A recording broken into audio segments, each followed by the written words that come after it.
It quickly escalated into a very dangerous situation. In the end, a 14-year-old was charged with attacking a state trooper. His mother is facing felonies, and now there are questions about why one officer fired at a minivan full of children. You're doing 71 back there in a 55, okay? Oriana Farrell and a state police officer are arguing over a ticket just south of Taos. I'll be right back. Go ahead and turn the vehicle off for me. But as the cop walks off, Farrell does the opposite, pulling away instead.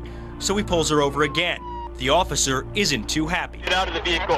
Get out of the vehicle right now. You can see the officer try to pull Farrell out while the 5 kids inside scream. Finally, Farrell agrees to get out and talk, but the conversation doesn't last long. Turn around and face your vehicle. Ma'am, listen to me. Farrell and the cop struggle as she tries to get back into the van.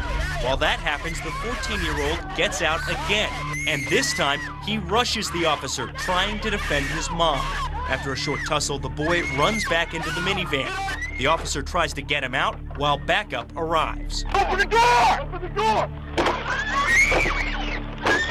Farrell starts to drive off while another officer fires at the minivan full of kids as young as 6. What would you think if police pulled you over and asked for a DNA test? One woman says it happened to her and she called NBC5 to investigate the suspicious stop. NBC5's Scott Gordon has been looking into the roadblock in Fort Worth. Kim Cope was on her lunch break Friday driving north on Beach when she came across 2 police cars with lights flashing. Yeah, they were about right in here. She says the uniformed officers directed her into this parking lot. I gestured to the guy in front that I just wanted to go straight, but he wouldn't let me and forced me into a parking spot. Once parked, she says she couldn't believe what she was asked next. They were asking for cheek swabs.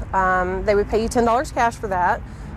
They would also, if you let them take your blood, they would pay you $50 for that. Or at the very least, she says, they wanted to test her breath for alcohol for free. It just doesn't seem right that you would be forced off of the road when you're not doing anything wrong. Federal agency confirms they're doing this in 30 cities across the country. You can't just be pulled over randomly or for no reason. But civil rights attorney Frank Colosi questions whether such stops are constitutional. I don't know, it just doesn't seem right. It just doesn't seem right that they should be able to do any of it. I mean, if it's voluntary, it's voluntary. And again, none of it felt voluntary at all.